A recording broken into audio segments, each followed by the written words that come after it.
Hello, this is Reporter Television and I am Bethel Mikhail with the news today.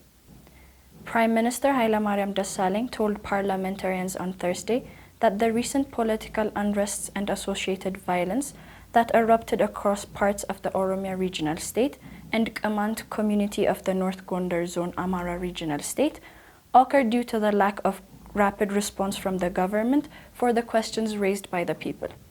The Prime Minister told that what is seen on the ground is due to maladministration and lack of good governance. He further noted that good governance is not just a mere propaganda or a lip service to the benefit of the people, it is rather a matter of survival.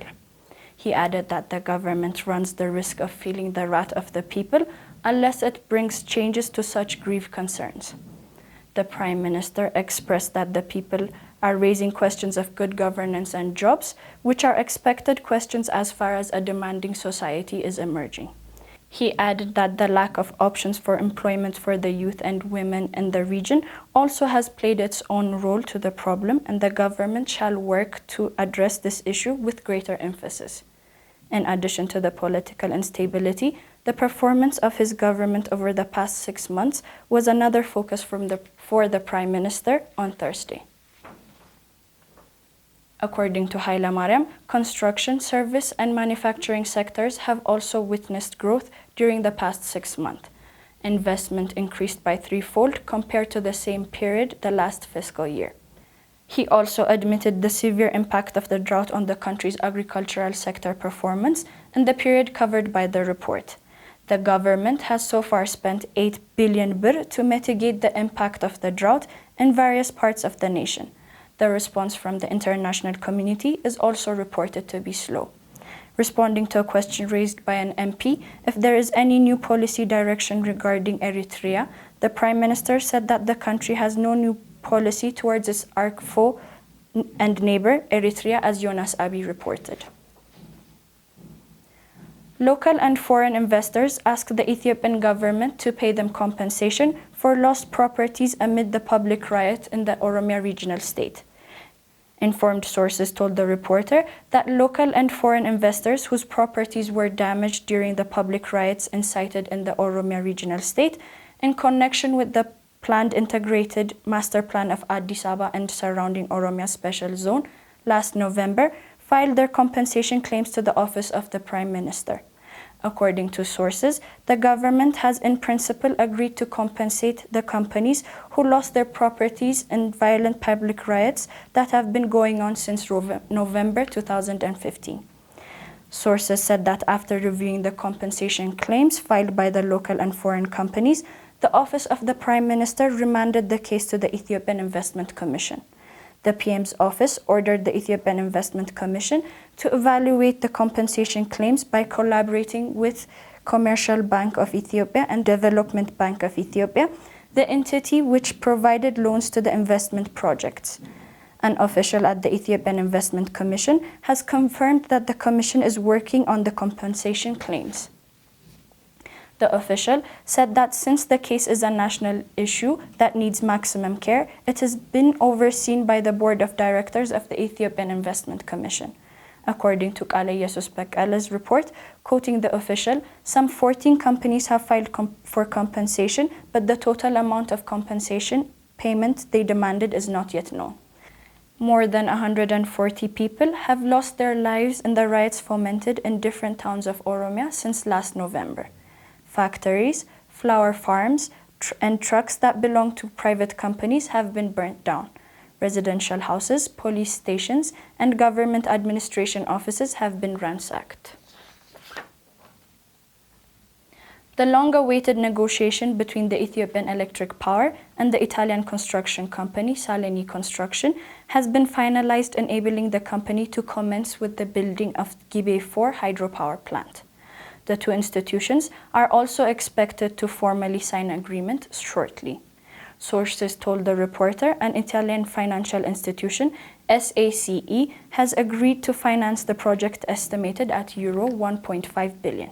Gibe 4 will be another mega project that will be undertaken in the second GTP period, joining other projects under construction, including the USD 4.1 billion Grand Resonance Dam that will generate 6,000 megawatts upon completion. The President of the Italian Republic, Sergio Mattarella, is expected to arrive in Addis Ababa tomorrow for a 4-day state visit from Sunday to Thursday. President Mattarella is said to be the first Italian president to visit Ethiopia in almost 2 decades. The President will hold meetings and discussions with the President of the Federal Democratic Republic of Ethiopia, Dr. Mulatu Teshome, and Prime Minister Hailemariam Desalegn over various bilateral issues. Apart from higher officials of the government, the President Mattarella will also meet the Patriarch of the Ethiopian Orthodox Church, His Holiness Abuna Matthios, and pay a tribute to the Arat Kilo monument.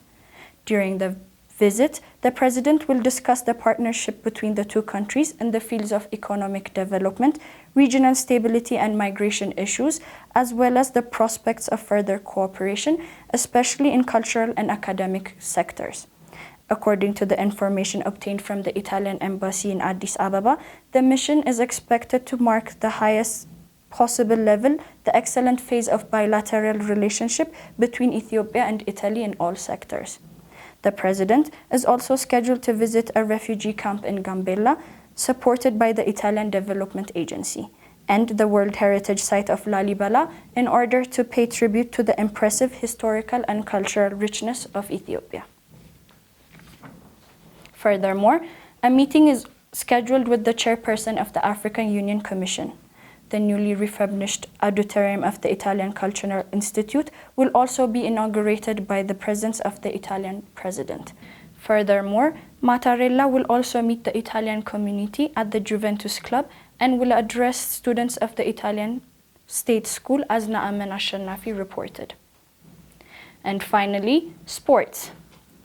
The Ethiopian national team coach Yohannes Sahle has named his 24-man squad ahead of the Walias match against Algeria for the 2017 African Cup of Nations, which will be held at the end of this month in Bahar Dar. According to Dawit Tolosa's report, Getana Kapede, who plays at the University of Pretoria, South Africa, and Shimelis Bekkele at Petrojet, Egypt, are included in the squad, while Saladin Said made it to the provisional squad after missing the CHAN tournament back in November through injury.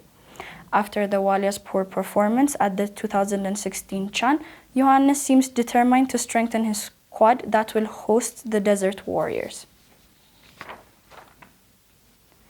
12-time Ethiopian Premier League champion St. George will face the Congolese side Timpe Mazembe at the CAF Champions League on Sunday at the newly built Bahar Dar Stadium. The Horsemen will travel to Bahar Dar to take on the defending champions, the Ravens, in the first-round first-leg clash. St. George were held to a 1-1 draw in Seychelles by the St. Michael United, but still advanced at 4-1 on aggregate in the African Champions League. Dawit Tolosa reported that over 50,000 fans will be expected in the newly built stadium, including spectators who traveled from Addis Ababa starting from Thursday. That was all for today. Thank you for watching. For detailed information and exclusive interviews, make sure to go to our website, thereporterethiopia.com.